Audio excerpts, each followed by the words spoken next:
নমস্কার, Ramakrishna TV YouTube চ্যানেলের পক্ষ থেকে সকল মা, বাবা, দাদু, দিদা, ঠাকুমা, ঠাকুরদাদাদের জানাই অনেক অনেক ভালোবাসা, প্রীতি ও আন্তরিক শুভেচ্ছা। সবাই ভালো আছেন, ভালো থাকবেন।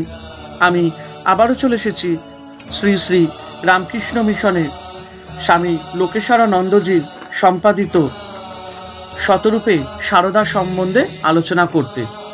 আজকে আমরা আলোচনা করব শ্রী শ্রী মা সেবক চতুষ্টের দৃষ্টিতে প্রথম ভাগ, তৃতীয় অংশ থেকে আলোচনা করব। শ্রী শ্রী মায়ের সঙ্গে তার সেবক লাটুর স্নেহ সম্বন্ধ যে অনেক কারণেই বিশেষত্বময়, তার কারণ নির্ণয় করা আমাদের পক্ষে অসাধ্য হলেও উপলব্ধিতে আনন্দ আছে।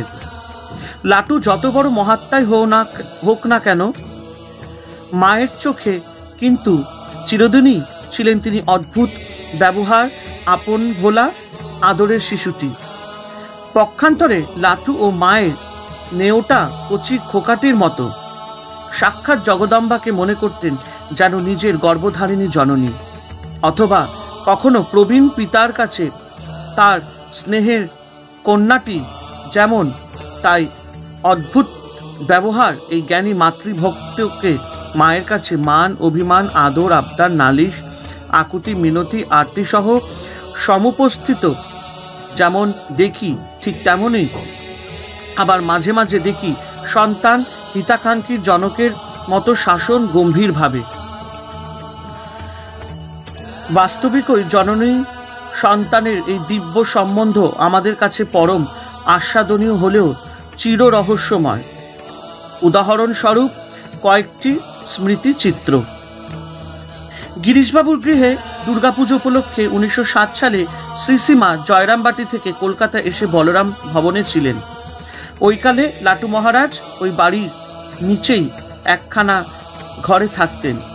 শ্রীমা গাড়ি থেকে নেমে নিচের ঘরে তার আদরের ছেলেটিকে দেখে স্নেহমাখা সম্ভাষণ করলেন। কি বাবা নাটু, কেমন আছো? অদ্ভুত খেয়ালি। অদ্ভুতানন্দ তৎক্ষণাৎ তীব্র ভর্ৎসনার সুরে বলে বসলেন, তুমি ভদ্দর ঘরের মাইয়া, সদর বাটিতে আমার সঙ্গে কেন দেখা করতে এসেছো? যাও, এখুনি ভিতরে যাও, এখানে হামনে তোমার সঙ্গে কথা কইবে না। বৃদ্ধ পিতা যেমন তার চপলা বালিকা কন্যাকে শাসন করেন, অবিকল সেই স্বর। ভক্তি গদগদ কণ্ঠে তৎক্ষুনি আবার বলতে থাকেন, হামাকে তো ডেকে পাঠালের পারতেন, হামনে তো আপনার গোলাম আছে, যাইয়া দেখা করতুম। সন্তানের ভাব দেখে জননীও হাসতে হাসতে উপরে চলে যান। বলরাম গৃহে মা সেবার প্রায় মাসখানেক ছিলেন। প্রতিদিনই মা স্বহস্তে লাটুর জন্য প্রসাদ পাঠিয়ে দিতেন। লাটু কিন্তু কি এক রহস্য ঘন ভাবাবেশে থাকতেন। একই বাড়ির নিচে ঘরে থাকলেও উপরে মায়ের কাছে তেমন যেতেন না। অবশেষে মা যেদিন জয়রামবাটিতে ফিরে যাবার জন্য যাত্রা করেছেন, সেই দিন এক হৃদয়স্পর্শী দৃশ্যের অবতারণা হয় এই মা ছেলেকে কেন্দ্র করে। সকলেই একে একে গিয়ে মাকে প্রণাম করে আসছেন, কিন্তু অদ্ভুতানন্দের অদ্ভুত কাণ্ড, তিনি মাকে প্রণাম নিবেদন করতে উপরে গেলেন না। আপন মনে নিজের ঘরে পায়চারি করছেন আর বিড়বিড় করে বলছেন, সন্ন্যাসী কো কহো পিতা, কহো মাতা, সন্ন্যাসী নির্মায়া। এদিকে যাত্রার সময় উপস্থিত মা সিঁড়ি দিয়ে নিচে নামছেন। অদ্ভুতানন্দের পদক্ষেপ ক্রমেই দ্রুততর, কণ্ঠস্বর কিছু উচ্চগ্রামে। তখন সেই প্রথম আগমনের দিনের মতোই স্নেহময়ী জননী স্বয়ং সন্তানের দ্বার প্রান্তে এসে দাঁড়িয়ে তেমনি করুণাসিক্ত কণ্ঠে বললেন, বাবা নাটু, তোমার আমাকে মেনে কাজ নেই বাবা। মায়ের এক কথাতেই সুবিশাল হিমানী স্তূপ যেন খসে পড়ল।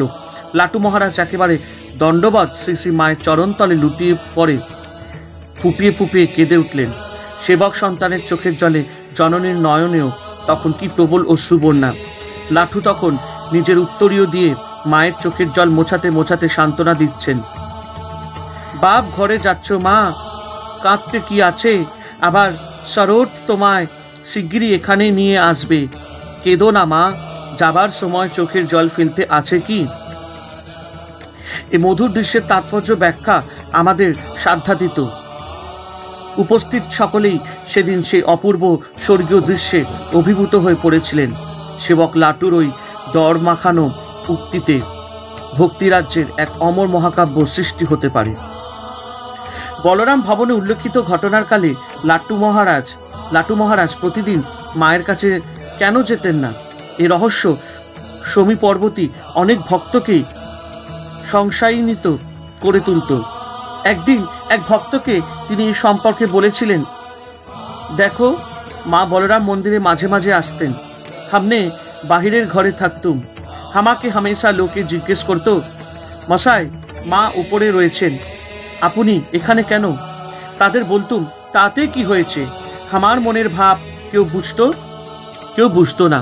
কেউ আবার এই কথা শুনে চটে যেত, গালাগালি করত, हमने তো একদিন তাদের তাড়া দিল, সালারা কেউ কিছু করবে না, কেবল মা ঠাউন বলে হুজুক করবে, हमने মানে না তোদের এমন মা ঠাউনকে।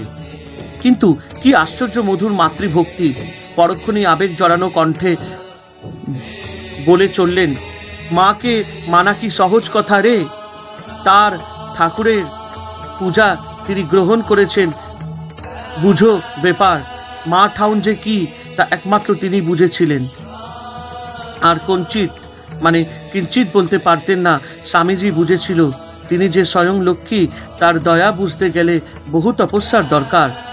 কথাগুলির মধ্যে মধ্যাহ্ন সূর্যের জ্ঞানদীপ্তি যেমন, আবার উষাকালে শিশির স্নিগ্ধ ভক্তির ব্যঞ্জনায় তেমনই।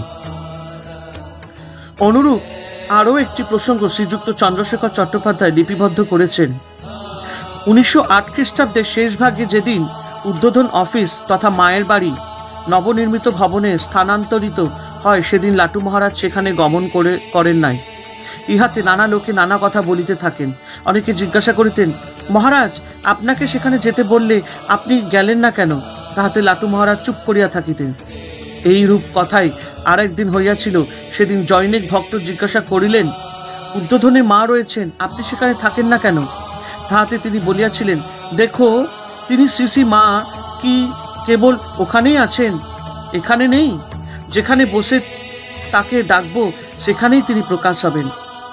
আমি মার কাছে গেলাম না বলে মা কি আমার পর হয়ে যাবেন? লাটু মহারাজ শ্রীমাকে কোনো চিঠি পত্রাদিও লিখতেন না। কেন লিখতেন না সে সম্পর্কে সেবক স্বামী সিদ্ধানন্দকে একদিন লাটু মহারাজ বলেছিলেন, তুমি আমার কাছে এতদিন আছো,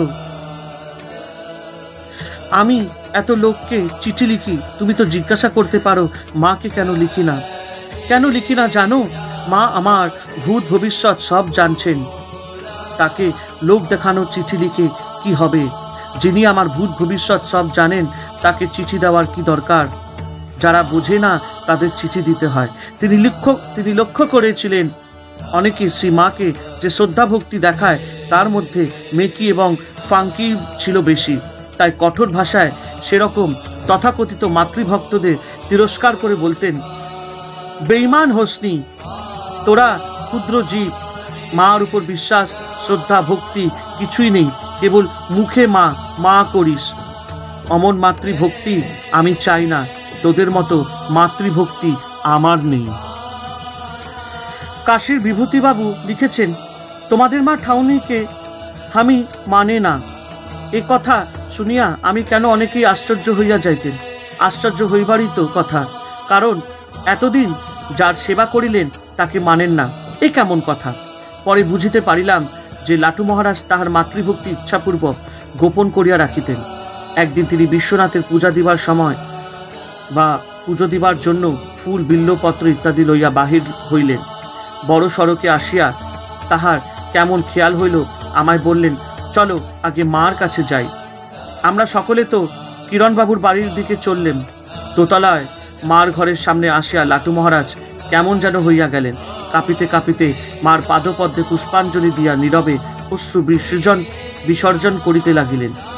সেই সময় মা তার সেবকের মাথায় হাত বুলাইতেছিলেন। এই দৃশ্যটি অতীব মনোরম। সেদিন মায়ের নিকট হইতে বিদায় লইয়া তবে বিশ্বনাথের মন্দিরে গমন করিয়াছিলেন। ঘটনাটি সম্পর্কে মন্তব্য নিষ্প্রয়োজন। হরে কৃষ্ণ কৃষ্ণ কৃষ্ণ হরে হরে, হরে রাম রাম রাম হরে হরে। জয় শিব শম্ভু, জয় দেবী দুর্গা, দুর্গা বিনাশিনী, জয় মা কালী।